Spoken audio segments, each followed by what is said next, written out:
Well, hey there, you're on the internet, I have some free time, and welcome to the Triple N Network, where all you newbie noob nerds can find all the news you'll need. Let's look at an ink today, shall we?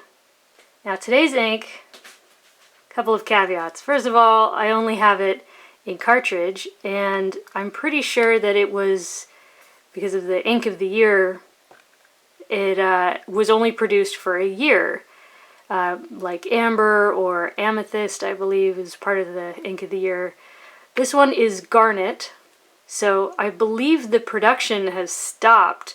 So I could not find a bottle, which I wanted to, so instead I bought a bunch of cartridges, which are obscenely expensive. Now, this is an ink by Pelikan, part of their Edelstein or Edelstein series. They come in the long cartridges, and I think they come out to like more than $1 per cartridge. But yeah, the tins are nice. Those are great. Whenever I'm going somewhere and I need to bring cartridges, you can fit like 12 standard international mini cartridges in that way. It's a great red. It's fabulously well behaved. It's a beautiful color. I really like it. If I ever happen across a bottle of this, I'm definitely going to buy it. So let's look at the chromatography. As you can see, there's something going on in there with water resistance, but goes up into sort of like a, I don't know, it reminds me of the color of like a blood orange, where it's like red, but there's definitely some orangeness to it, and then a bit of darker red up at the top. It's a beautiful color. And all the tests were done in this JinHao X450, and I love it in this pen. In fact, I'm pretty sure it's still in there. Oh, no, it's not.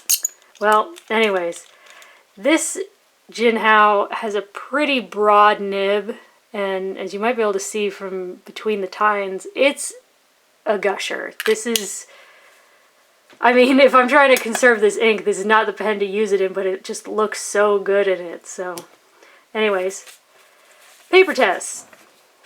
Clairefontaine 90 grams per square meter. You might be able to see just from the writing how wet this must be. Yeah, 16 seconds to dry, which, you know, like I said, the flow's a bit wet, and that's kind of an ink cannon. And this is Clairefontaine, so now it did dye the paper, but what's there is very there, and as you kind of saw with the chromatography, what remains is almost more of a grayish red, which is kind of interesting, but yeah, I just love that color. Next is Rhodia, 80 grams per square meter. It's a beautiful blood orange color. I mean, it really is red, but it just barely hints at orange. 15 seconds to dry. Great shading. It really comes through on the Rhodia. But yeah, it's vibrant, no bleed feather spread. I really like this pen, paper, and ink combo. It dyed the paper a little bit, and a good bit of it is gone, but what's there is fairly dark, so I put it down in something wet, as you can tell, because if you look at the light, it doesn't line up with anything. Next is Tomoe River Paper, which is what I'm pretty sure I put that last page down in, because you've got all these smudges everywhere. 17 seconds to dry. I mean, great shading, just beautiful color. I love it on this paper. No bleed feather spread. It's mostly gone. I mean, the problem is it's patchy. What's there is really there, but what's gone is pretty gone, so. No bleed through, but show through might be a bit of a thing, especially if you put it in a broad ink cannon.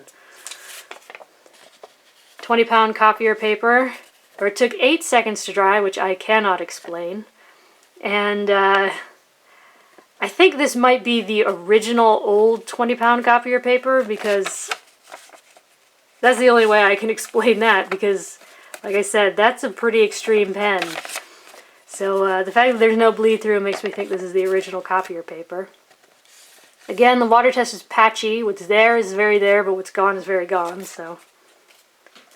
Next is Mead, where it took 4 seconds to dry, and it exploded.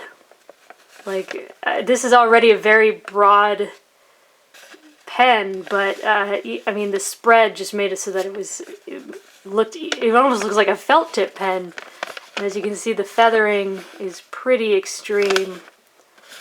And that water test is nasty. I mean, the paper was seriously affected, and you wouldn't be able to read that. And yeah, don't use an ink cannon on this paper. Duh. Now, here's where things got a little weird. On the Moleskine paper, it definitely started to look more orange. And it almost started to look faded, which I mean, it did from while I was writing it, not over time. I don't know how to explain that. But also there's hideous feathering. It's everywhere. It's distracting. It took 8 seconds to dry, which on this paper is epic, even for a very wet pen. I mean, look at the word feathering. And then look at that water test. Again, it's patchy. What's there is there, and what's gone is gone. But even still, what's there is explodey and feathery and bad. And that's just nasty. So, anyways, there you go. Pelikan's Edelstein Garnet, an ink of the year. I highly recommend you pick up some if you happen across it. And not just because it's, you know, essentially, I'm pretty sure it is discontinued, but it's a fabulous red. It's well behaved. Incredible shading. I love this ink. I really do love this ink. I bought 3 of these tins, and I'm being kind of conservative with it, but yeah, there you go for your consideration from the Triple N Network. If you liked the video, please give it a thumbs up. If you'd like to see more, please subscribe to the channel, and thanks for watching.